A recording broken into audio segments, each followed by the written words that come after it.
So let us start by invoking the blessings of the Om Jnanatimirandasya Jnananjana चक्षुरुन्मिलितं येन तस्मै श्रीगुरवे नमः। श्रीचैतन्यमनोभीष्टं स्थापितं येन भूतले स्वयं रूप कदा मह्यं ददाति स्वपदान्तिकं।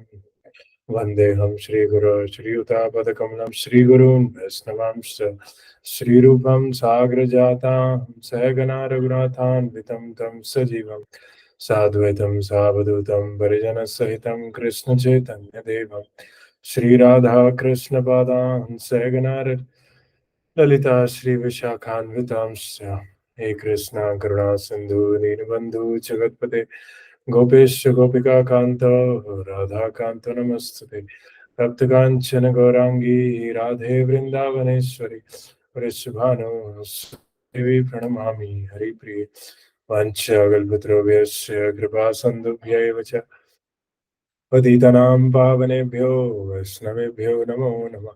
जय श्री कृष्ण चैतन्य प्रभु नित्यानंद श्री अद्वैत गदाधर शिवासादि गौर भक्तवृंद। हरे कृष्णा कृष्ण कृष्ण हरे हरे, हरे राम राम राम हरे हरे। हरे कृष्णा कृष्ण कृष्ण हरे हरे, हरे Ram Ram Ram Hare Hare. One last time. Hare Krishna Krishna Krishna Hare Hare, Hare Rama Rama Rama Hare Hare. Hare Krishna. Very warm welcome to all of you.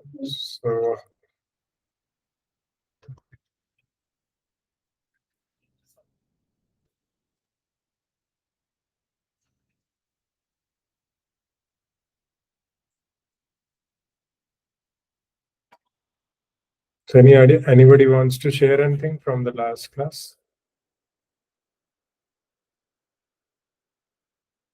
So basically, like, we are reading Ishopanishad and we are about to finish the second module of Bhakti Shastri. So like, it started with Ishavasham principle and it is describing the nature of the Lord, how it is complete. The emanations also from the Lord, all of the emanations are complete in itself, and there are certain consequences if we follow Ishavasham principle, and certain consequences if we don't follow Ishavasham principle. And then if we follow the Ishavasham principle, we gradually are able to cultivate the characteristics of an Uttamadhikari. We are able to see the Lord in every phase of life, and we are able to see the Lord, everything connected to the Lord. We are able to see every living entity as part and parcel of Krishna, and then we are also able to understand the characteristics of the Lord.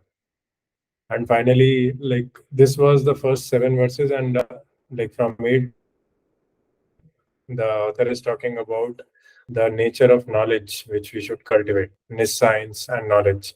So we have to cultivate spiritual knowledge, and if you cultivate spiritual knowledge, the result is that you go to higher planets, and if you cultivate science, you will go to hellish planets.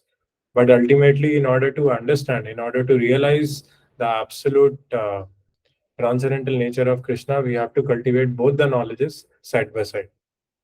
And so, to cultivate spiritual knowledge, the only way is to render devotional service to the Lord. Is to render basically both morning, evening. We should chant the holy name. We should come together and render devotional service. That will help us cultivate the spiritual knowledge. And for science, we have to understand that what is science. For example, as I have given this example, that in Bhagavad Gita also, Krishna always gives this compare and contrast technique. So what is Buddhi Yoga and what is not Buddhi Yoga? For example, in 2.41 to 2.44 in the second chapter of Bhagavad Gita, first Krishna states that the nature of the intelligence of a person who is practicing Buddhi Yoga. Vyavasayatmika buddhi rekeha kurunandana bahushaka hinantasya buddhiyo vyavasayana. And then Krishna again states in the 44th verse, Bhogeshwari prasaktanam taya parate chetasam vyavasayatmika buddhir samadhavana vidhiyate. So if you become more and more attached to opulences and sense gratification, then this single-pointed intelligence will not take place. So like this, to understand spiritual knowledge, to understand, to value the spiritual knowledge, to understand its significance, why is it important to go to higher planets, why is it important to do bhakti, we have to, we have some basic knowledge of the Niscience also. So that, so Prabhupada also used to say that if you want to go back to Godhead in this life, there are two things, there are two ways. One is you develop your hankering by reading the descriptions of the spiritual world. Na tad bhasate suryo na shashanko na pavaka yad gatvana nivartante tad dhama paramam. So basically, in the spiritual world, there is no sun, there is no moon, and all the spirit souls, there is no time also. Like all the spirit souls are so self-effulging that there is no necessity of moon and sun. There is no night also. All the time there is bliss. You are always engaged in Krishna's service, and you are always, sometimes you are taking prasadam, sometimes you are dancing with Krishna, sometimes you are serving Krishna and Radha and Krishna. So in the spiritual world, the descriptions are there in the third canto also, and in the 15th chapter of Bhagavad Gita also it is mentioned that there is no sun, there is no moon, because there is so much spiritual bliss within our spiritual bodies that there are no sun, moon, or electricity required. So here we have to do so many artificial things, right? We have to install hydroelectric plants. We have to spoil the dams. We have to submerge the villages, and then we create electricity. Then that electricity comes in our houses. Then we are able to run our laptop. Then we are able to function in the city. So much effort has to be made to live this city life. But in spiritual world, actually nothing is required, and we are dependent on sun and moon also in the spiritual world. In the material world, we are not dependent on anything apart from Krishna's mercy. In the spiritual world, directly we are perceiving Krishna. So there is no super soul in the spiritual world, because super soul is just a localized expansion of Krishna in the material world. Because Krishna directly, he doesn't appear in the Sachidanand Vigraha form in the material world, apart from when he is requested by acharyas in the deity forms. So if we understand the nature of the spiritual world, how, like, there are so many beautiful couples who are serving Krishna together, and they don't have a tinge of material desire or to enjoy each other, but only because they are experiencing Krishna consciousness so much, and because of that higher taste, that material desire is never arise in their heart. So all these descriptions are given in the Shastra, and you can read them in the third canto and in the 15th chapter of Bhagavad Gita. So the contrast is basically you understand the temporariness of this material nature, right?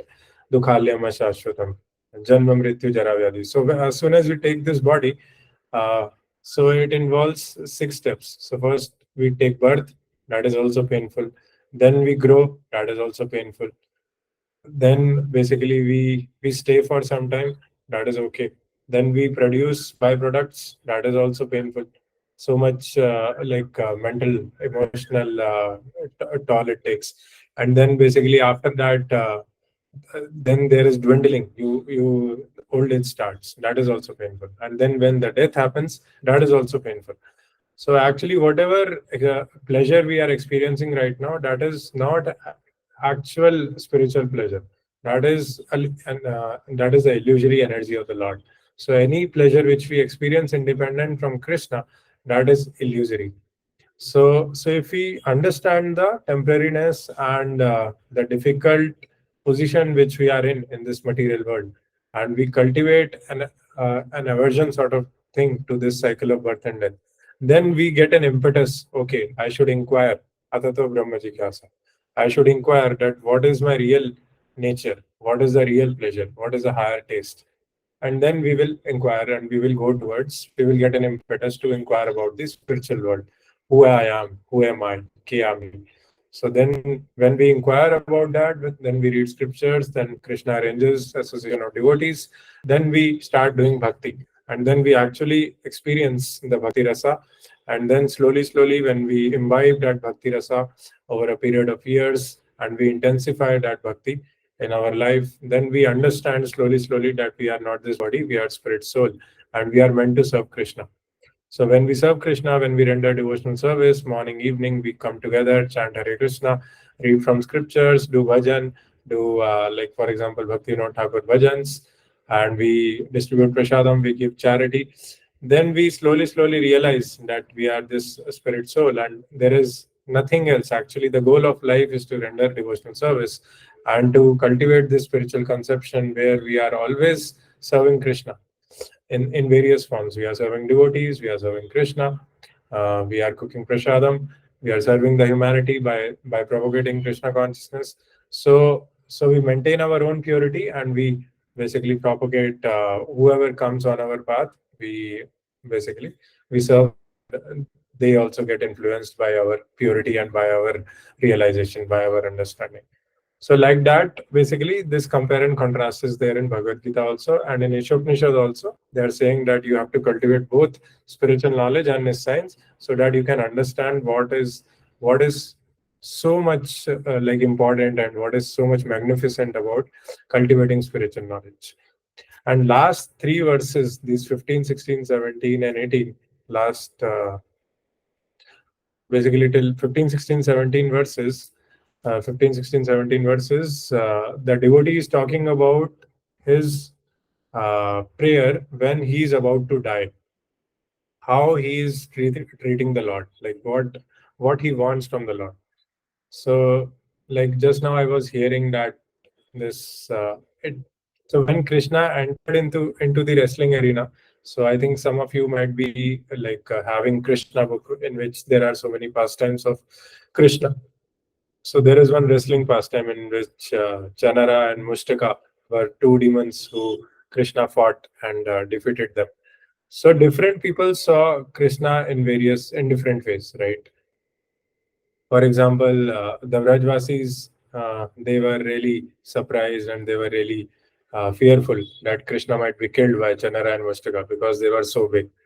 And there were some impersonalists. They were just seeing a light moving from here to there, and there were some Paramatmavadis who were seeing the 400 form of Krishna, which is moving from here to there and killing, trying to fight with Chanara and Mustika. So, like this, different people saw Krishna in different ways according to their own free will and desire. And similarly, in Narsimha pastime, also we see that there are different people who, as soon as Narsimhadev appeared in his ferocious form, there were Hiranyakashipu's soldiers who were trying to kill him. And there was then Lakshmi Devi and other demigods who were fearful of him because it was a ferocious form. Like he was looking like a lion and he was growling like lion. So that's why all the demigods requested Prahlad Maharaj to offer prayers because Prahlad Maharaj was not fearful at all. He was just mesmerized by his beauty. So different people are having different vision of the Lord depending on their disposition of the heart and their own realization, right? So, like a devotee who wants to serve the Lord in the Bhagavad Dham in the Vaikuntha, he wants to see the face of the Lord. He wants to experience the Satchidanand Vigraha form of the Lord at the time of death, because whatever consciousness we carry, whatever consciousness we have at the time of death, that consciousness carries us into the next destiny. Whether we get a spiritual body or we get a higher material body in the like heavenly planets, or do we get a material body in the hellish planets, or do we get an animal body? So all that depends on the consciousness which we cultivate in this life, and and death is like the examination. So our entire life is like a preparation where Krishna prepares us by purifying our hearts, by bringing in various situations, and ultimately Krishna tests us at the time of death, that how much we are able to remember Krishna, what sanskaras do we have, what amount of bhakti we have done, what amount of devotee service we have done, what amount of service to Krishna we have done. So that all that practice which we do throughout our lives, that is tested at the time of death. And that's why this devotee who wants to go back to Godhead, he is praying to the Lord that, "Oh my Lord, sustainer of all that lives, your real face is covered by your dazzling effulgence. Kindly remove that covering and exhibit yourself to your pure devotee." So author is assuming himself to be a pure devotee, and he is able to see the effulgence of the Lord. So he is requesting the Lord to remove that effulgence. And because, like we will see in the purport also, that Krishna, you can realize Krishna in three degrees, right? Vadanti tattva tattva vidas, yaj jnanam advayam, brahmeti paramatmeti, bhagavaneti shabdate. So the first level of realization is Brahman realization. Second is Paramatma, and third is Bhagavan. So the devotee is already at the Brahman realization. He is able to experience the effulgence, but he is not able to see Bhagavan. He is not able to experience the entire Sat Chit and Anand. Like Sat is eternal, eternity. Chit is knowledge, and Anand means blissful. So in Bhagavatananda, we can experience all the three characteristics of the Lord, Sat, Chit, and Anand. But in effulgence, the Brahman effulgence, we can experience only the eternal aspect, the Sat aspect.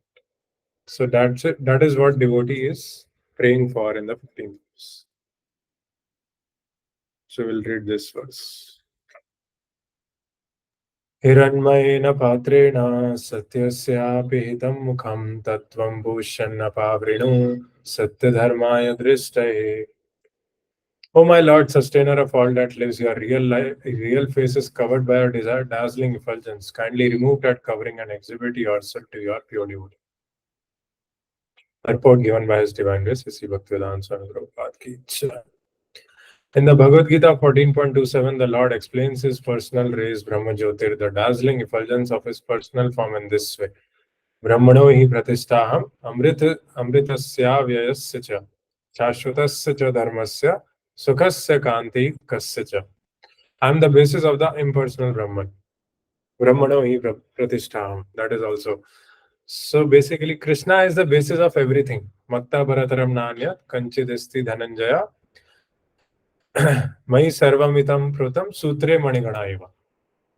So anybody knows what is the base of a necklace? So necklace, how a necklace is formed. This verse is describing the structure of a necklace. Anybody knows? Like generally there are pearls, but how are those pearls staying together? A thread. Yeah, by the thread. Correct. Yes, Mataji. So what is the analogy here? Yeah. Prabhuji, yes, same. Prabhuji, meaning बताना है श्लोक का. हाँ, yes, yes. प्रभुजी, जैसे कि मोतियों की माला होती है, वो जो मोती होते हैं वो थ्रेड से बंधे होते हैं, तो वो थ्रेड दिखता नहीं है और वो उन मोतियों को सपोर्ट करता है. ऐसे ही भगवान जो है बांधी हुई हैं, पर भगवान जैसे थ्रेड होता है सपोर्ट करता है, वैसे ही भगवान करते हैं. समझा नहीं पा रहे. हाँ, यस यस यस, समझा दिया आपने, कोई टेंशन नहीं. तो भगवान is the foundation for everything actually. Bhagavan is the thread which is running across all of us, because of which we are able to do these things. Prabhupada's mercy is there. Krishna's mercy is there through Prabhupada. That's why we are able to do this program. And Krishna is the foundation. That's what Krishna says in Bhagavad Gita also. Brahmano hi pratishtha. He is the foundation of Brahman. He is the foundation of Paramatma. He is the foundation of Bhagavan. For example, if we see our life, our day-to-day routine, in so many aspects, we are dependent on the Lord. For our stomach cleaning, we are dependent on the Lord. For buying vegetables also, we are dependent on the Lord. For sunshine, we are dependent on the Lord. How our relatives will behave with us, for that also, we are dependent on the Lord. So only in our control, only our consciousness is there. We have to somehow do bhakti and elevate our consciousness, keep our consciousness good. That is the only part which we can control. Everything else is controlled by the Lord. So Lord is the foundation of everything, foundation of our entire life, our entire routine. So that's why it's important. Thank you, Mataji. I am the basis of the impersonal Brahman, which is immortal, imperishable, and eternal, and is the constitutional position of ultimate happiness. Brahman, Paramatma, and Bhagavan are three aspects of the same absolute truth. Brahman is the aspect most easily perceived by the beginner. Paramatma, the super soul, is realized by those who have further progressed. And Bhagwan realization is the ultimate realization of the absolute truth. This is confirmed in the Bhagavad Gita 7.7, where Lord Krishna says that he is the ultimate concept of the absolute truth. Makta Baradaram Nanyatana, same words which I just quoted. Therefore, Krishna is a source of Brahma Jyotir as well as the all-pervading Paramatma. Later in the Bhagavad Gita, Krishna further explains. And one more thing is, like, even Vaishnavas are like Krishna. So they might not be seen like the thread, but everything is happening only by their mercy only. So even if you take example of Bangalore, all this wind is blowing because some sadhus were there like 20 years back, 50 years back, who have done tapasya here. Because of their mercy only, there is some respite. There is some wind which is blowing. Monsoon is coming after some time. Because right now there are not much sadhus. There are many people who are living here and who are practicing devotional service, but yeah, like the standard might be lesser. But still, like whatever we have right now, that is because of the mercy of sadhus. Krishna becomes merciful in that place where sadhus are there. है ना? So that verse is there now. Shraddha Shabde Vishwas Kahe Sudrida Nishchaya Krishna Bhakti Kaile Sarva Karma Kritaya.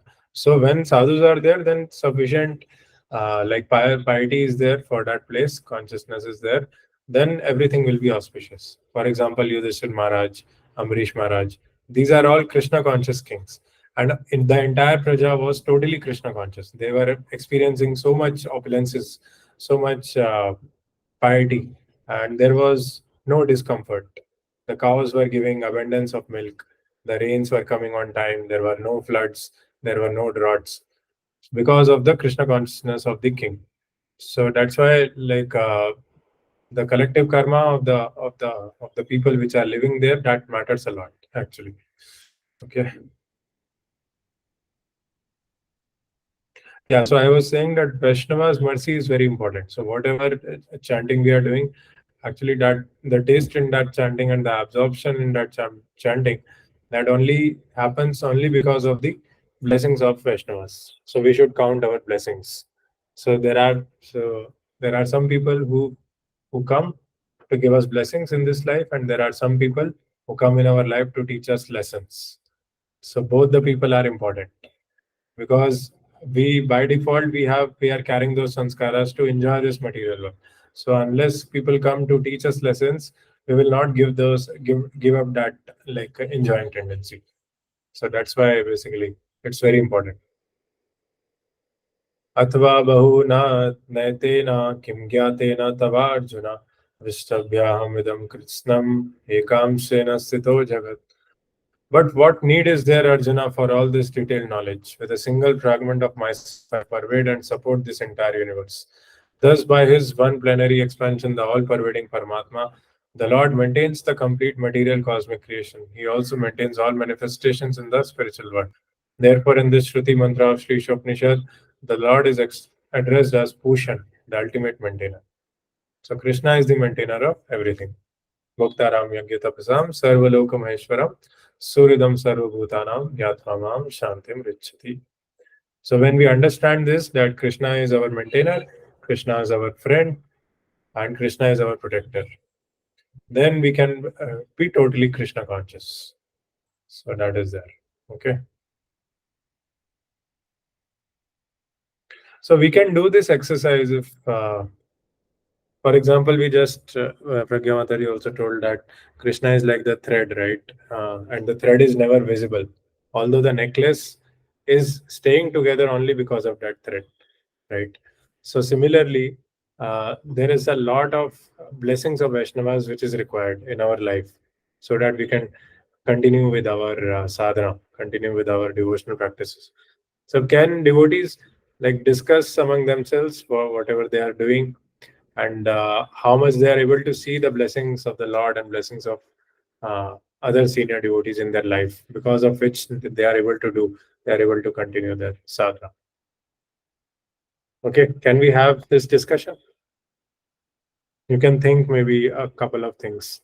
For example, chanting or hearing or occupational duty or whatever, like people who are there in your life, they are behaving nicely, or you are able to preach.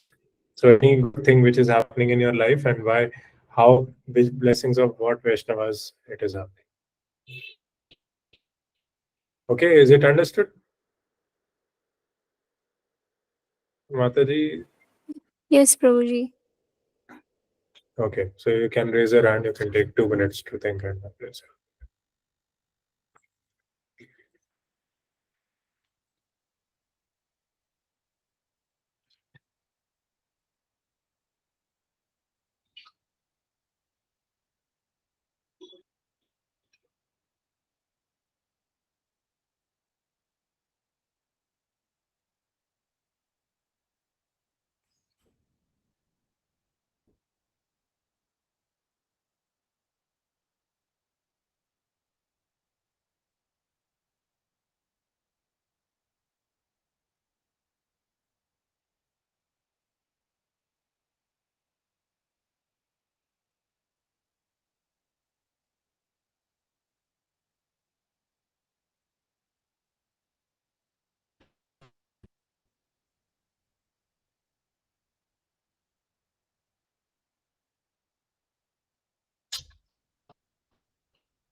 Yes.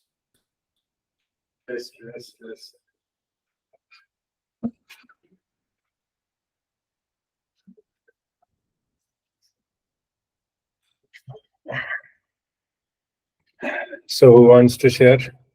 No hands raised now. Anybody wants to share, or I should start?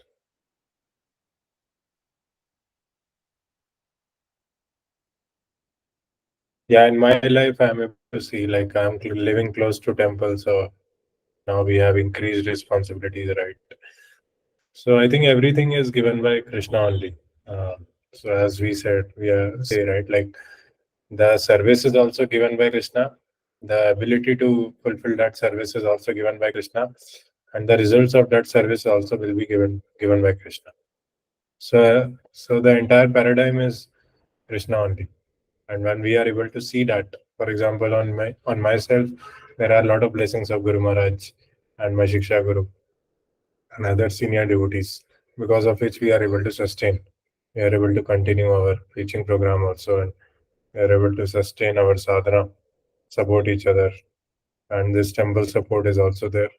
So like this, because of the blessings of the senior devotees, because we have this opportunity to hear from sadhus daily, and hear from Guru Maharaj, hear from Prabhupada, hear from each other. So because of that opportunity, we are able to preach. The other people also are getting benefited because of our realization. So that's what I was thinking here on myself.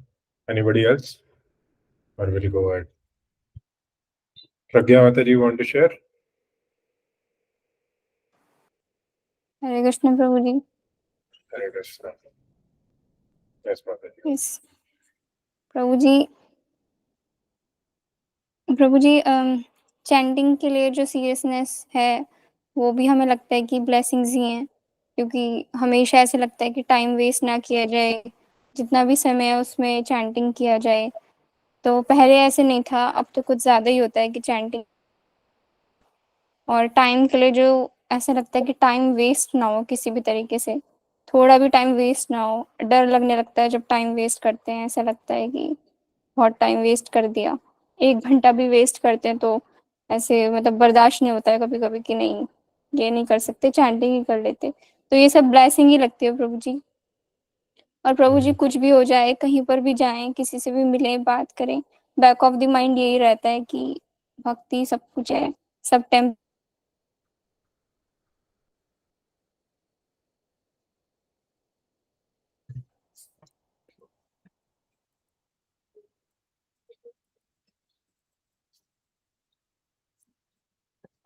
Is this my internet or?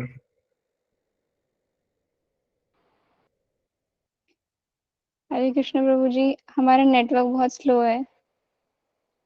कोई बात नहीं, कोई बात।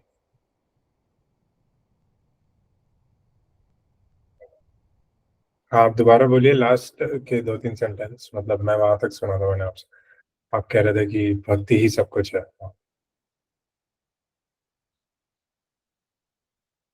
अव्यर्थ कालत्वम। आपको पता है वो word अव्यर्थ कालत्वम? नाम गाणे सदा रुचि। तो devotee who is in bhava bhakti, he has this characteristic that he doesn't want to waste even a single moment. So that is called avyartha kalatvam. आप कंटिन्यू कर सकते हैं शेयरिंग अपनी। मैंने भी वहां तक सुना था बस कि 1 घंटा भी वेस्ट हो जाता है तो अगर तो बुरा लगता है। हाँ जी प्रभु जी, यही था। प्रभु जी लास्ट में यही बोला था कि अगर हम कहीं पर भी जाएँ या किसी से भी कभी कुछ ऐसा हो भी जाए तो बैक ऑफ द माइंड यही रहता है कि सब टेम्परेरी है। यही प्रभु जी। मतलब हम किसी से भी बात करते हैं, अगर वो फालतू बात करता है तो समझ में आ जाता है कि उसका कोई फायदा नहीं है, मतलब कृष्णा से कनेक्ट नहीं हो रहा है, तो उसका कॉन्शियसनेस पे भी कोई बेनिफिट नहीं होता। And all these qualities they we conscious हो एक्वायर गए। only by association. Continue, sir. No no प्रभु जी, हो गया। हमारा नेट स्लो है इसलिए बाद में आवाज आ रही है। अच्छा, okay, thank you for beautiful sharing. तो एक्चुअली जो सारी हमारी जो डेलिब्रेशंस होती हैं, जो वासनास होती हैं, जो संस्कार होते हैं, ये सारे हमारे एसोसिएशन से ही आते हैं। जो 10 लोगों से हम सबसे नजदीक सबसे ज्यादा एसोसिएट करते हैं, उन्हीं के संस्कार हमारे तक ट्रांसफर हो जाते हैं। और only because you are having so good association, so serious association, that's why you are able to benchmark yourself. Your standard is very high. And so these are the qualities of a devotee who is in bhava bhakti. Shantir avyartha kalatvam viraktir mana shunyata ashra bandha samutkantha nam gane sadaruchi. आसक्तिस्तद् गुणाख्याने प्रीतिस्तद् वसति स्थले इति आदयो अनुभावस्योर जात भावांकुरे जने. When the seed of ecstatic emotion for Krishna fructifies, the following 9 symptoms manifest in one's behavior: forgiveness, concern that Shantir, concern that time should not be wasted; detachment, absence of false prestige; hope, eagerness, a taste for chanting the holy name of the Lord; attachment to descriptions of the transcendental qualities of the Lord; and affection for those places where the Lord resides. That is a temple or a holy place like Vrindavan. These are all called anubhav, subordinate signs of ecstatic emotion. They are visible in a person in whose heart the seed of love of God has begun to fructify. So these are the characteristics of a devotee who has started reaching the stage of bhava bhakti. The seed of love has grown into a tree and it is giving fruits. It is fructifying. It is giving more fruits. Okay.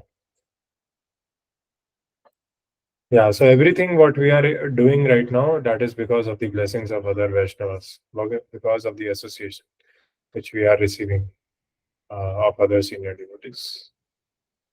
Thank you. So I'll continue. Anybody else wants to share? Akshat Prabhu or Ravi Prabhu, Simran Mataji? We'll continue. Okay. The personality of Godhead Sri Krishna is always filled with transcendental bliss, Anand Meho Vyasa. When he was present at Vrindavan in India 5,000 years ago, he always remained in transcendental bliss, even from the beginning of his childhood pastimes. The killings of various demons such as Aga, Baka, Putana, and Pralamba were but pleasure excursions for him. So Krishna is always like he doesn't need anything from us. Like we are offering bhoga to the Lord, it doesn't matter. It doesn't mean that Krishna wants us. Krishna is so hungry, that's why we have to feed him. That is also one loving exchange, one feeling, one bhav of devotee. But actually, Krishna is bhavagrahi Janardhan, right? He is totally complete in itself, and he's full of transcendental bliss. So just by walking and just by dancing, he's killing so many demons in Vrindavan. Agasura, Bakasura, Bhutna, Pralambasura. In his village of Vrindavan, he enjoyed himself with his mother, brother, and friends. And when he played the role of a naughty butter thief, all his associates enjoyed celestial bliss by his stealing. The Lord's fame as a butter thief is not reproachable, for by stealing butter, the Lord gave pleasure to his pure devotees. The Lord is doing all the illegal things. Lord is stealing also. Lord is doing illicit activities. But because He's the Lord, so everything becomes transcendental. Like even the stealing, He is giving pleasure to His pure devotees. By performing rasa dance, also is giving pleasure to pure devotees. Shiva is also coming. Lakshmi ji also wants to enter rasa dance. So that is the beauty of the Lord. That we will not be able to imitate that. But whatever doesn't hold good in the material world, if the Lord is doing, then it is pleasing his pure devotees. Everything the Lord did in Vrindavan was for the pleasure of his associates there. The Lord created these pastimes to attract the dry speculators and the acrobats of the so-called Hatha Yoga system who wish to find the absolute truth. Of the childhood play between the Lord and his playmates, the cowherd boys, the Sukdev Goswami says in Srimad Bhagavatam, इत्थं सतां ब्रह्मसुखानुभूत्या दास्यं गतानां परदैवतेन मायाश्रितानां नरदारकेन साकं विचरु कृतपुण्यपुञ्जा. So Kritapunya so these cowherd boys, they have done so much pieties in their previous life that piety has increased such a point that they are receiving the face-to-face association of the Lord. The personality of Godhead, who is perceived as an impersonal, blissful Brahman by the Gyanis, who is worshipped as the Supreme Lord by devotees in the mood of servitorship, and who is considered an ordinary human being by mundane people, played with the cowherd boys who had attained their position after accumulating many pious activities. Thus, the Lord is always engaged in transcendental loving activities with his spiritual associates in the various relationships of Shanta, Dasya, Sakya, Vatsalya, and Madhurya. So these are all 5 kinds of rasas in which Krishna reciprocates with his devotees. These are the moods of devotees. Since it is said that Lord Krishna never leaves Vrindavan Dham, one may ask how he manages the affairs of the creation. This is answered in the Bhagavad Gita 13.14 to 18. The Lord pervades the entire material creation by his plenary part known as Paramatma or Super Soul. Although the Lord personally has nothing to do with material creation, maintenance, and destruction, he causes all these things to be done by his plenary expansion, the Paramatma. Every living entity is known as Atma, soul, and the principal Atma who controls them all is Paramatma, the super soul. So actually, Krishna is the controller of both the material and the spiritual thing. So material and spiritual, our body and our spirit soul, both are side by side. But on top of them, there is Krishna. So both material and spiritual are subordinate to Krishna, and Krishna is the controller of both of them. Okay. So anybody wants to read next paragraph?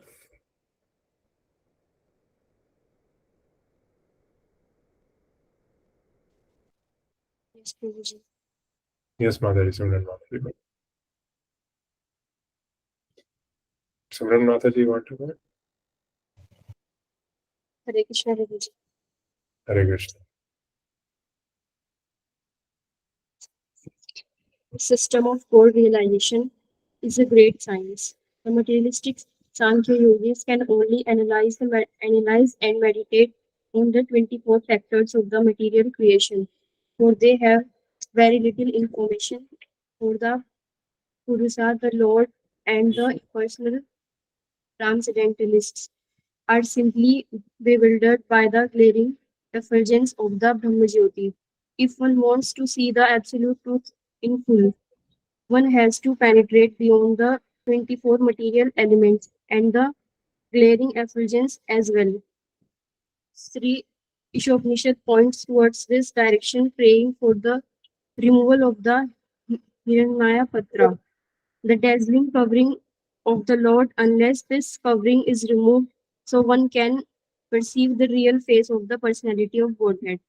Factual realization of the absolute truth can never be achieved.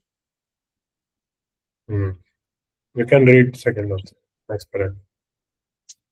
The Paramatma feature of the personality of Godhead is one of the three planetary expansions or Vishnu Tattvas, collectively known as the Purusa Avtaras. One of these Vishnu Tattvas who is within the universe is known as Sirodhakesi Vishnu. He is the Vishnu among the three principal deities, Brahma, Vishnu, and Shiva, and he is the all-pervading Paramatma in each and every individual living entity. The second Vishnu Tattva within the universe is Garbhodik Garbhodakashaya. Vishnu, the collective supersoul of all living entities.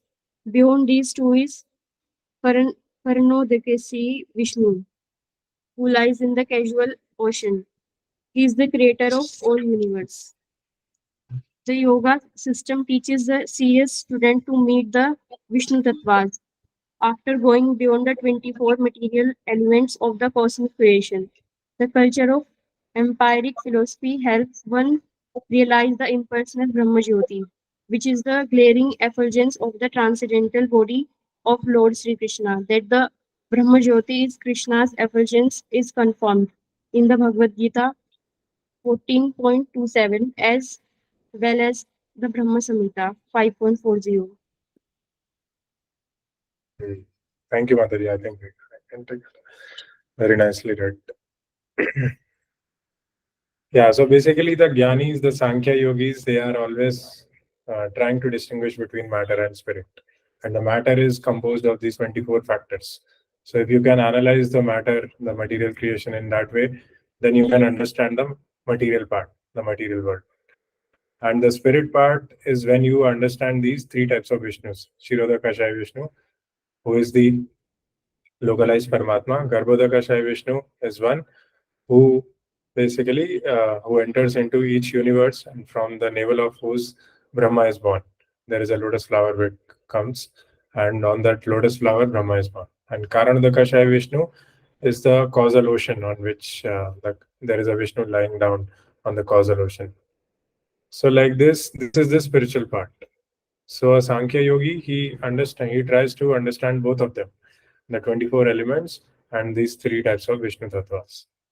And in that way, when he tries to understand these Vishnu Tattvas, he does bhakti, then he is able to at least come to the level of understanding and experiencing the impersonal Brahma Jyoti, which is the glaring effulgence of it all.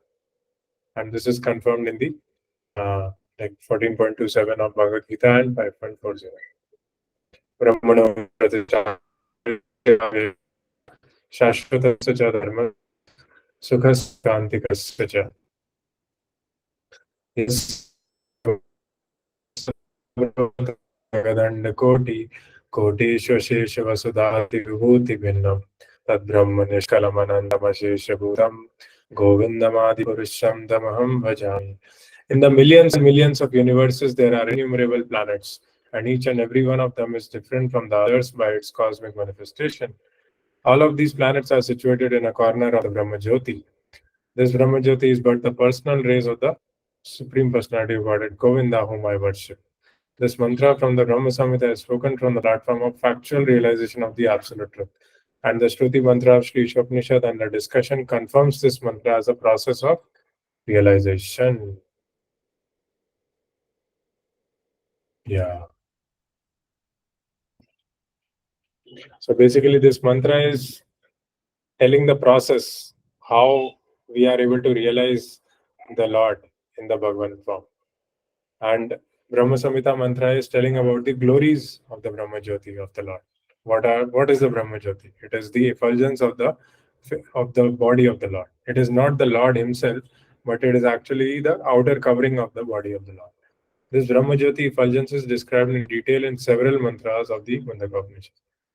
Hiranmay pare koshe virajam brahma nishkalam Shubhram jyotis tadyadatma vido vidu Natatra suryo bhati na chandra tarakam Nema vidyito bhanti kuto yamagni Tameva bhantam anubhati sarvam Tasya bhasa sarvam idam vibhati Brahme amritam purustad brahma Paschat brahma dakshinatas chotarena Adashodam cha prashritam brahmai Vedam vishwamidam varishtam. Yeah. Read. Yes.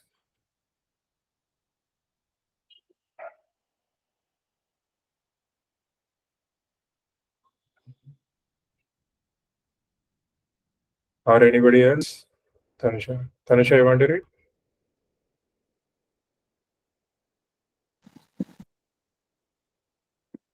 Or not? May I, Prabhuji? Yeah, go ahead.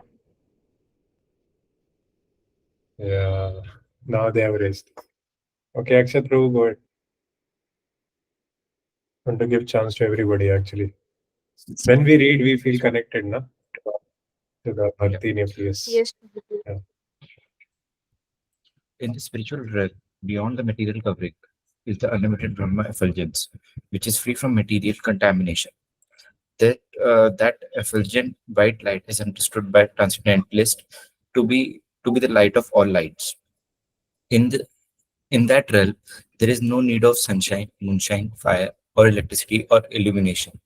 Indeed, whatever illumination appears in the material world is only a reflection of the supreme illumination. That Brahman is in the front and in back, in the north, south, east, and west, and also overhead and below. In other words, that supreme Brahman effulgence spreads throughout both material and spiritual skies. Thank you. You can read the next paragraph also. Sure. The perfect knowledge means knowing Krishna as the root of the Brahman effulgence. The knowledge can be gained from such scriptures as Srimad Bhagavatam, which perfectly elaborates the signs of Krishna.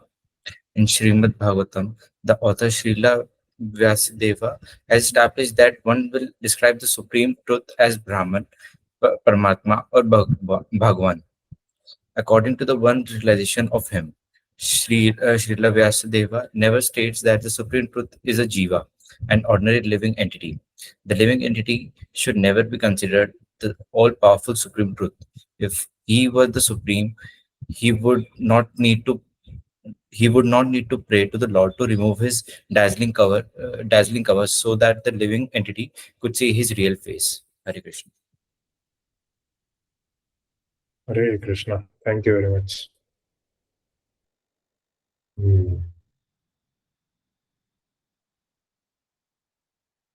So basically, like they are saying that this Brahman effulgence is actually expanding in both the material universe and the spiritual universe.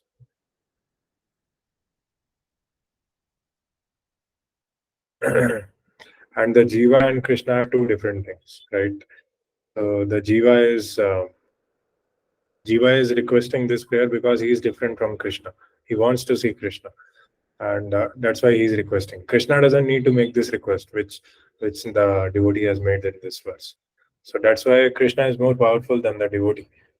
So living entity is always different from Krishna.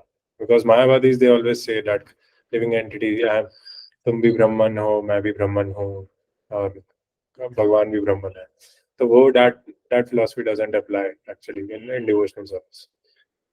Okay, so that is very, very low philosophy actually. Yeah.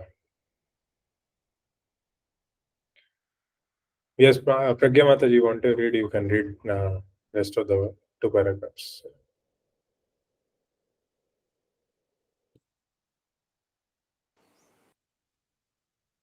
Hare Krishna Prabhu G network problem है, आवाज नहीं आएगी शायद Hare हमारी. Krishna Mata.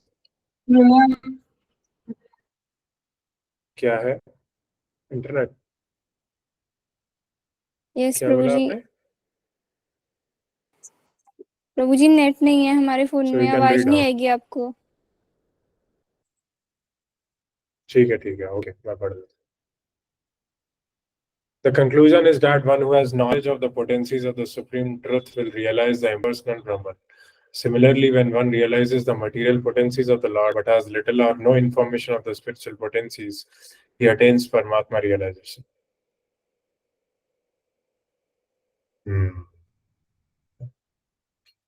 So when we realize the internal potencies of the Lord, then we will reach the Paramatma realization.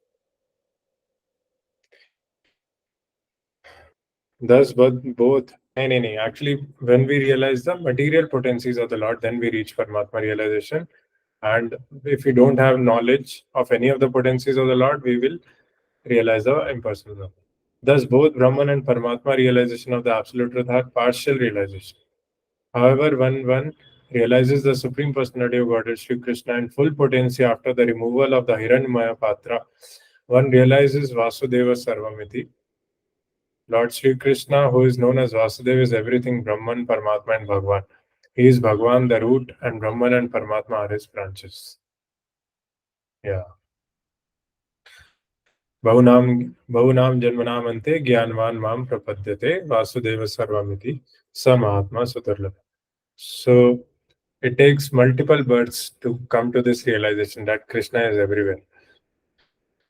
But one who reaches that realization, he is called a Mahatma. In the Bhagavad Gita 6.4647, there is a comparative analysis of 3 types of transcendentalists: the worshippers of the impersonal Brahman, the worshippers of Paramatma feature, and devotees of Lord Sri Krishna, Bhaktas. It is stated there that the Jnanis, those who have cultivated Vedic knowledge, are better than ordinary fruity workers, that the yogis are still greater than Jnanis, and that among all yogis, those who constantly serve the Lord with all their energies are the topmost. In summary, a philosopher is better than a laboring man. A mystic is superior to a philosopher, and of all the mystic yogis, he who follows Bhakti Yoga, constantly engaged in the service of the Lord, is the highest. Sri Ishopanishad directs us towards this perfection. So this hierarchy is given between among all types of yogis. So Jnani is, so we know, right, in the 7th chapter, there are 4 types of people who come to Krishna. Chaturvida bhajanti mam, jana sukrituna arjuna, jigyasu artharthi, jnani cha bharatarshava. One who is inquisitive, one who is distressed, and one who wants material gain, and one who is in knowledge. So Jnani is the person who is most dear to Krishna. And above the Jnanis are the yogis. Right? And above, so even among the yogis, there is mystic yogis. And like philosopher is better than a laboring man, a mystic yogi is better than philosopher, and a bhakti yogi is the topmost. He is better than the mystic yogi also. Towards this perfection. Yes. Yes, Mataji, go ahead. I have a question. Prabhuji, can you repeat this again? I don't understand this. Okay, so which part? Is it the 4 types of people who approach Krishna, or is it this hierarchy of which Prabhupada has mentioned there? 4 types of yogis, and that yogis, jnanis, and bhaktis. Yeah. What is mystic Okay. yogis? Okay, what is mystic yogi? So mystic yogis are who have attained this Ashtasiddhi, right? Why they are able to walk on water. They are able to control the minds of other people. They are able to just by their by their hand movements, they are able to make an apple appear in their hand. So these are mystic yogis. So they can manipulate the material energy and they can do wonders. It's like a magician, basically. So a mystic yogi is better than a philosopher, and a philosopher is better than a laboring man. So a person who works very hard for earning his livelihood, a philosopher is better than that person, and a mystic yogi is better than a philosopher because the mystic yogi is actually able to manipulate the material energies, and a bhakti yogi is even better than the mystic yogi because a bhakti yogi is always relishing the nectar coming out of the lotus feet of the Lord. Right? Swarga apavargeshu apitulyarthi darshana. So bhakti yogi, he doesn't want to go anywhere else apart from the association of devotees because he wants to relish the Krishna Katha. He wants to relish the Madhurya Rasa, the Bhakti Rasa by hearing Krishna Katha in the association of devotees and serving the Lord. Yeah. Does that answer, Mataji? Yes, Prabhuji. Thank you. Hare Krishna. Okay, Hare Krishna. So this Bhakti Upanishad, in this verse, the devotee is requesting that only, that somehow, Krishna, please show me your face. Hiranyamayana Patrena, just remove this curtain of effulgence so that I can see you face to face. So that is the highest bhakti yogi who has realized the Sachidanand Vigraha form of the Lord. So that is a pure devotee who takes darshan of the Lord moment to moment, and then Krishna himself tells him that what is he wearing, what does he want, what he wants to eat, what he wants to wear. All those things Krishna tells a pure devotee personally by talking to him. I think all of you must have heard the story of this. I'm forgetting that. Sakshi Gopal. Yeah, Sakshi Gopal. Has anybody heard the story? I don't remember the entire story, but yeah, that is one story where the DT is talking to two devotees continuously, and DT has promised that so this devotee wanted to take this DT from Vrindavan to Jagannath Puri, and the DT said, if you don't look at me while you are going, then I will come uh, to Puri from Vrindavan. But as soon as you look at me, immediately I will stop moving, and I will not go forward from there. So this DT is always talking to the devotees. So there are very like lot of nice stories also in this context for Sakshi Gopal, which are where DT is directly reciprocating with the devotee. Yeah. Yeah. So one time what happened was there is a father and a son, and father requests the son to put bhoga offering in front of the deity, and basically the son puts the offering and he chants the mantras with lot of devotion, and he puts the plate there, and after 10 minutes the father comes. Whatever bhoga was put, everything is finished, there is nothing in the plate. Then the father scolds this his son a lot. I told you to offer to the Lord, why have you eaten this bhoga? So the son said, no, father, I did not eat it. I just offered it to the Lord. So this happened 2-3 times. And when father himself used to offer, then nothing, like the plate was as it is. Like there was no bhoga disappearing from the plate. And then father, like again and again, he's scolding his son. But finally, like one time when uh, the father came and he saw the plate empty, then there was an Akashvani that you foolish, you don't know the magnitude of devotion of your son, and because of which I am personally coming and consuming everything. That's why you are not getting anything, because his devotion is so much. I am eating that devotion also, and I am eating the prasadam also which he is offering, the bhoga also he is offering. So like this, basically a dt reciprocates like practically according to the degree of devotion which we have in us. Ye yatha mam prapadyante tam sate bhajamyam mam vartman anuvartante manushya partha sarvasha. So in this pastime we see that the devotion of the son is so much. Innocently he was crying to the Lord, okay Lord, please eat, please eat, please eat. And Lord himself came and like all the bhoga offering was disappearing. And this is a true story. This is not like a mythological story. It's a true story actually. Okay. So Krishna reciprocates according to our surrender and according to our feelings, emotions, and desire. We'll read the next verse now. Ushannekarse yamasurya prajapatya vyuharasmin samuha tejo yatte rupam kalyanattamam tatte pashyami yosavasava purusha soham asmi.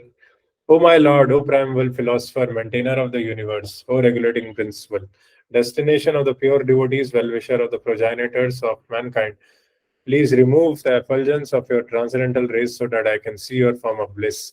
You are the eternal supreme personality of Godhead, like unto the sun, as am I. So Krishna is the destiny of a pure devotee. So that's why, so basically this prayer is just a continuation of the previous verse. He's just requesting to remove the effulgence of the transcendental rays so that he can see the Lord face to face. Purport. The sun and its rays are one and the same qualitatively.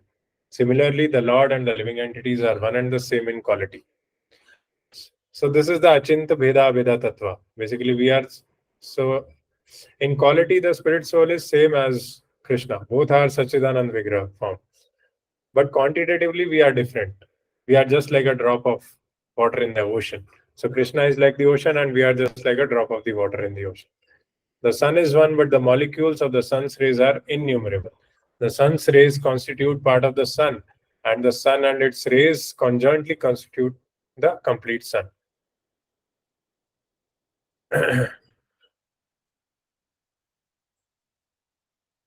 Within the sun itself resides the sun god, and similarly with the supreme spiritual planet Golok Vrindavan, from which the Brahma Jyotir effulgence is emanating, the Lord enjoys his eternal pastimes as verified in the Brahma Samhita.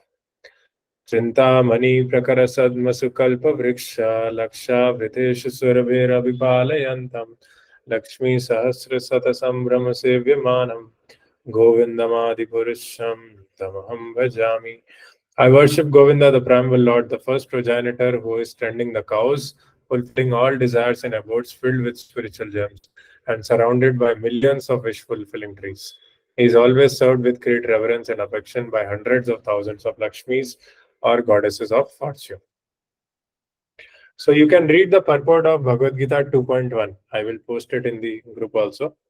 So in this, Prabhupada gives the analogy of the sun to explain how these three degrees of Brahman, Paramatma and Bhagavad realization is there. So I'll just post it in the group also.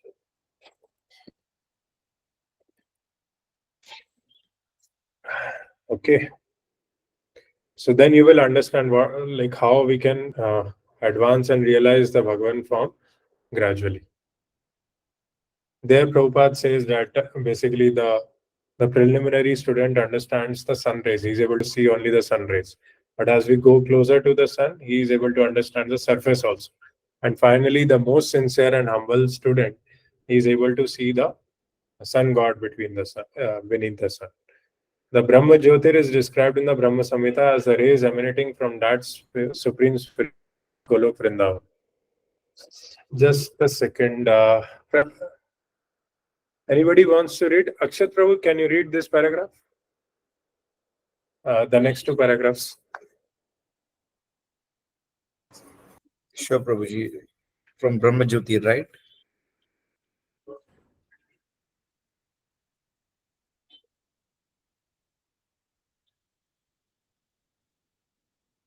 The Brahma Jyoti is described in the Brahma Samhita as the rays emanating from the supreme spiritual planet, Goloka, Vrindavan, just as the sun rays emanate from the sun globe, while until one surpasses the glare of the Brahma Jyotir, One cannot receive information of the land of the Lord. The impersonalist philosophers, blinded as they are by dazzling Brahma Jyotir, can realize neither the factual abode of the Lord nor his transcendental form. Limited by their poor fund of knowledge, such impersonalist thinkers cannot understand the all blissful transcendental form of Lord Krishna. In this prayer, therefore, Sri Isha Upanishad petitions the Lord to remove the effulgent rays of the Brahma Jyotir so that the pure devotees can see his all blissful transcendental form. By realizing the impersonal Brahma Jyotir, one experiences the auspicious aspect of the Supreme, and by realizing the Paramatma and all-pervading features of the Supreme, one experiences an even more auspicious enlightenment. But by meeting the impersonalist of Godhead himself face to face, the devotees experience the most auspicious feature of the Supreme. Since he is addressed as the primeval philosopher and maintainer and well-wisher of the universe, the supreme truth cannot be impersonal. This is the verdict of Sri Isha Upanishad. The word Pusan, maintainer, maintainer is specially significant for although the Lord maintained all beings. He specifically maintained his devotees. After surpassing the impersonal Brahma Jyotir and seeing the personal aspect of the Lord and his most auspicious eternal form, the devotees realizes the absolute truth in full. Hare Krishna. Hare Krishna. Thank you. Tanusha, you want to read next paragraph? So basically, Prabhupada is explaining how this realization happens step by step. Just like we go to first standard and then second standard and third standard. First we pass the 10th boards and then we pass the 12th boards. So similarly, like there is a proper step-by-step process for realizing Bhagavan also. Yeah. Okay, she's not. In his Bhagavad Sandarbha, Srila Jiva Goswami states the complete conception of the absolute truth is realized in the personality of Godhead because he is almighty and possesses full transcendental potencies. The full potency of the absolute truth is not realized in the Brahma Jyoti. Therefore, Brahman realization is only partial realization of the personality of Godhead. O learned sages, the first syllable of the word Bhagwan Bha has two meanings. The first is one who fully maintains, and the second is guardian. So Bhaga, the second syllable Ga means guide, leader, or creator.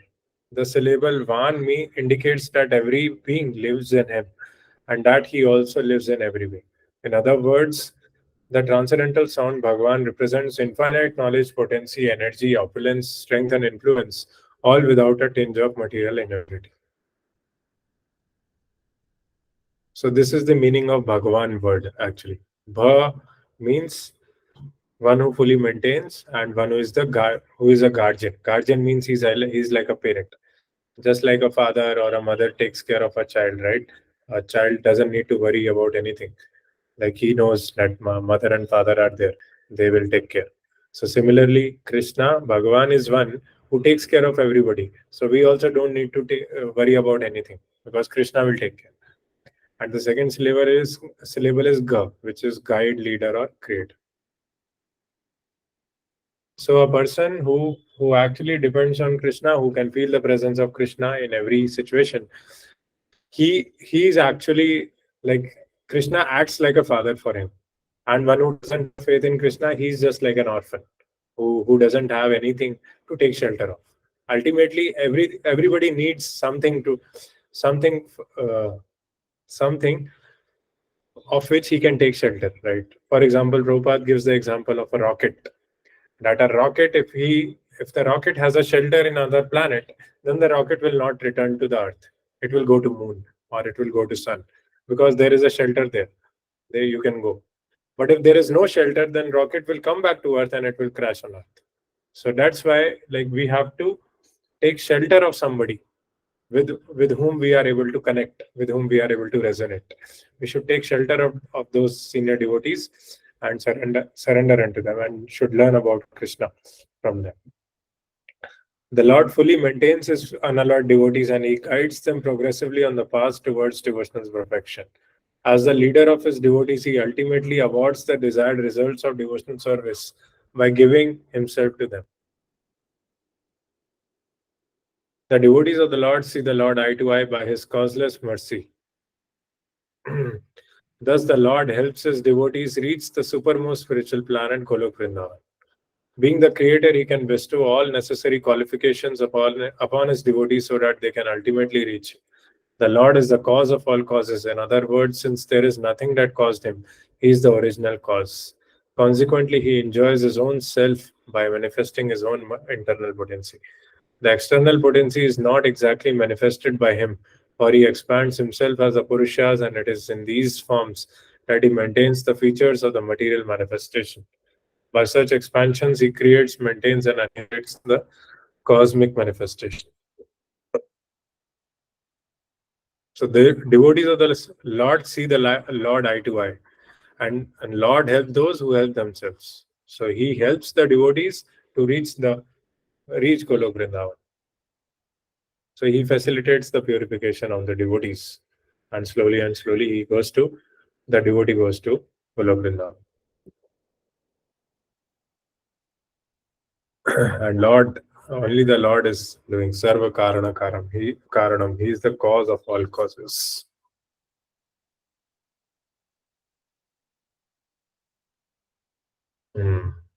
So actually, we are all meant for Krishna's pleasure. We are meant to be enjoyed by Krishna, and that's why he enjoys himself by manifesting his internal potency. When we do bhakti, we are under the shelter of the internal potency of the Lord, and we are actually indirectly enjoyed by the Lord in that way. And that's why we also become when Lord is pleased, when Lord is satisfied, we also become satisfied. Our senses experience the bhakti rasa, and they become totally satisfied and inert. Yasmin tushte jagat tushta. Like that. The living entities are also differentiated expansions of the Lord's self, and because some of them desire to be lords and imitate the Supreme Lord, he allows them to enter into the cosmic creation with the option to fully utilize their propensity to lord it over nature.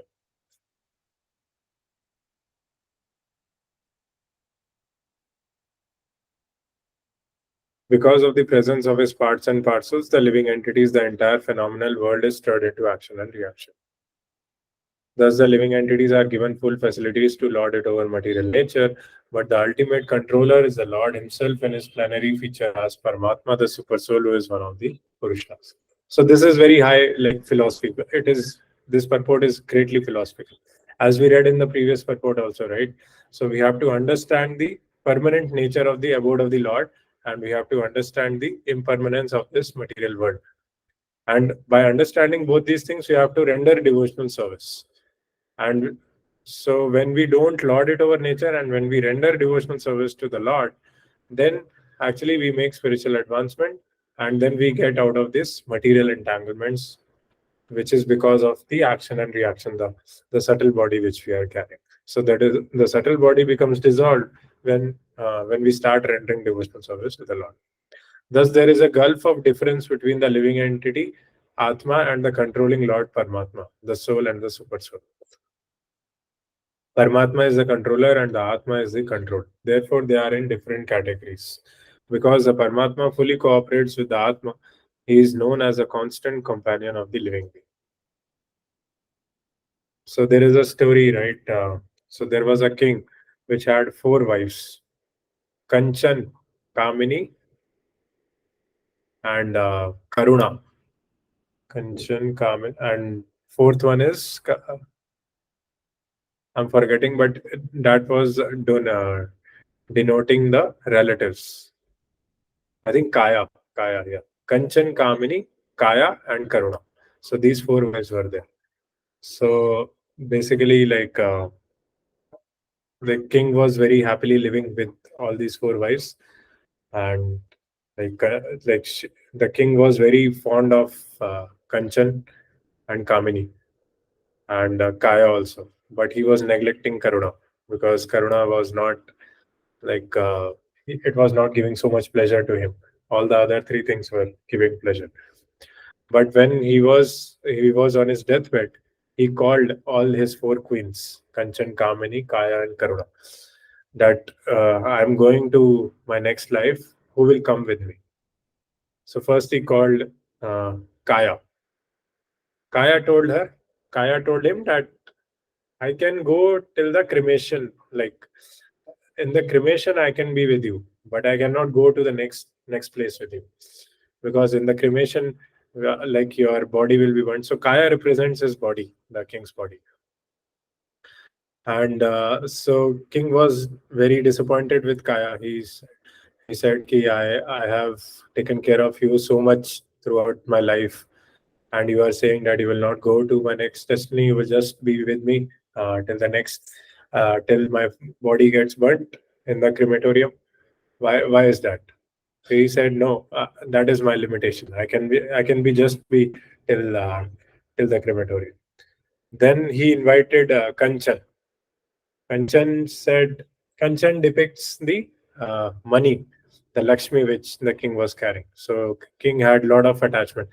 So the king had asked Kanchan that, "Will you go with me to the next destiny?"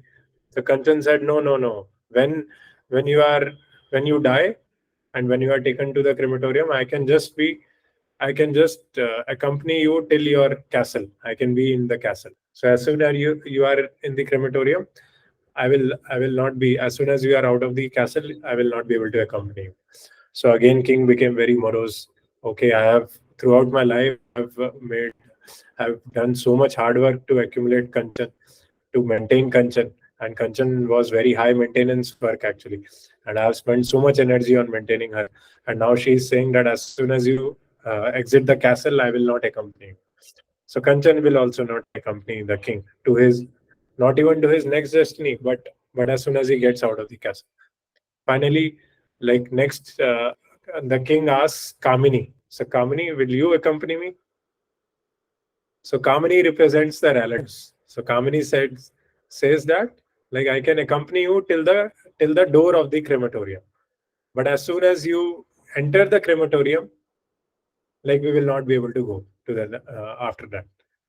And why so? Because the relatives, they become very morose. They know that ultimately, like eventually, they will also face this phase, and this phase is so sad.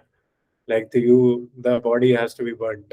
So that's why Kamini represents the relatives who just accompany, who just somehow they make the body reach to the crematorium, but they don't like stay in the crematorium for the whole time also.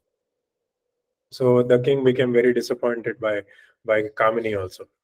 And finally, Karuna, like Karuna.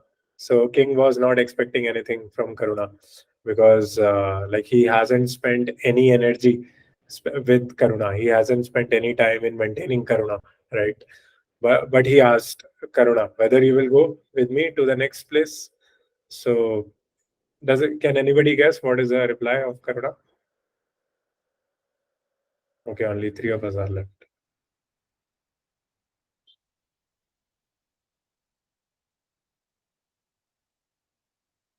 So Karuna said, yes, why not? Because I am the compassion, I am the representation of Super Soul.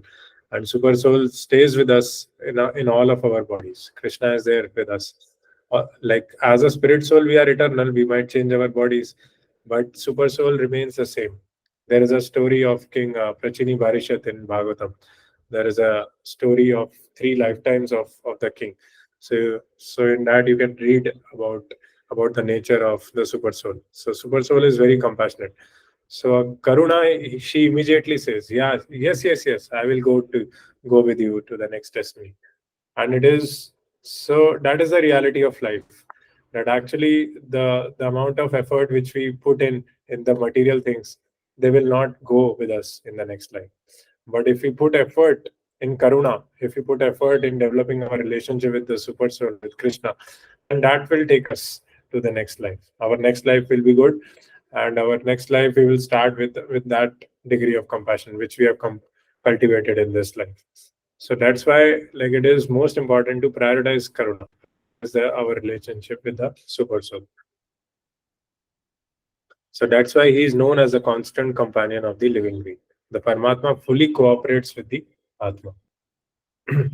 So that's why in scriptures there is an example of these 2 birds which are sitting on the same tree. So the super soul is just watching the soul bird, and basically the tree represents the body, which is given to the soul to enjoy its past good and bad karmas.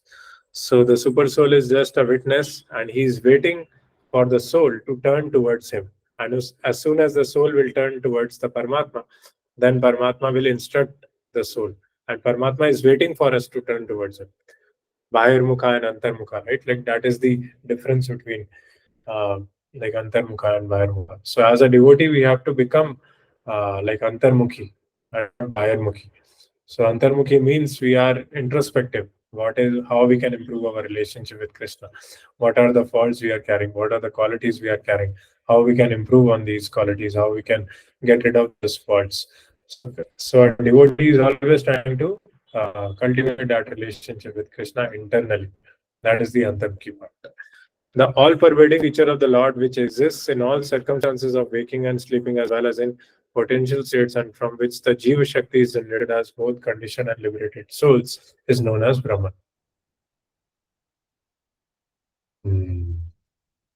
Since the Lord is the origin of both Paramatma and Brahman, he is the origin of all living entities and all else that exists.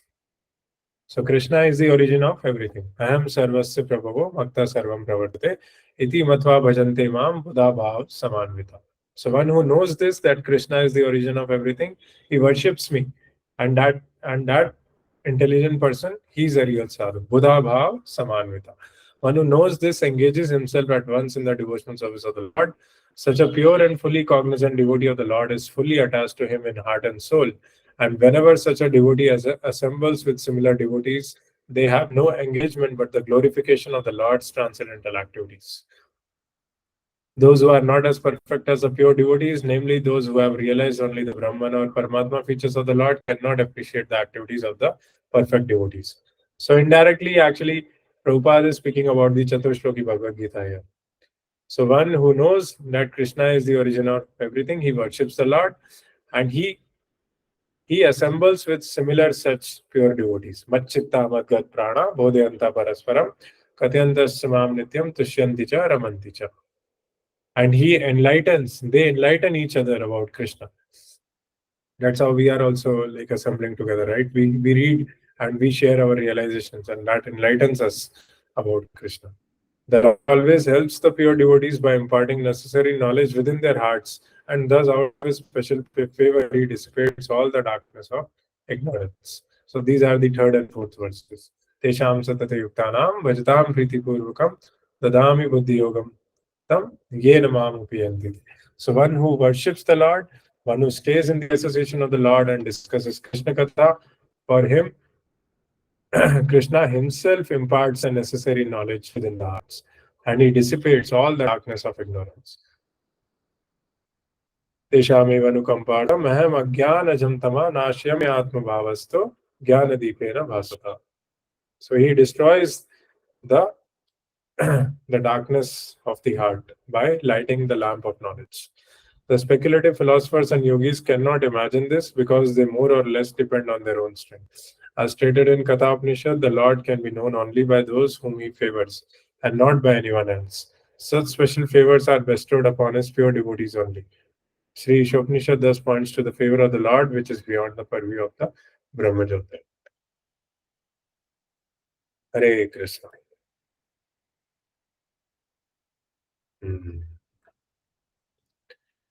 So basically, everything is in control of Krishna. So if Krishna wants to reveal himself to some devotee, then he will do. Otherwise, he will not do. So Krishna chooses such devotees to whom he reveals himself. So such special favors are bestowed upon his pure devotees only. So actually, like once Krishna starts revealing and giving like continuous reciprocations to a devotee, that devotee becomes a pure devotee. Yeah, we are like recently we were also interacting with such devotees with whom Krishna is giving a graphical picture continuously in their heart about other devotees. So those devotees are very rare, and they have gained a lot of special favor of Krishna. They have surrendered to Krishna. Yeah. Okay, and that is higher than the Brahmajyoti. So these are different degrees. So when we go to the pure platform, we are able to see Krishna face to face, and Krishna will reveal himself to our hearts in that state. Okay, thank you for joining, and I think we'll read the last two verses in the next class, and in the next class we will have our closed book assessment of Ishopanishad. So do go through the Swadhyaya section of the Ishopanishad of the handbook. I will also share it in the group, and I will share the open book assessment question also. Okay, any questions or anything? Okay, thank you all for joining. Hare Krishna. Hare Krishna. Hare Krishna.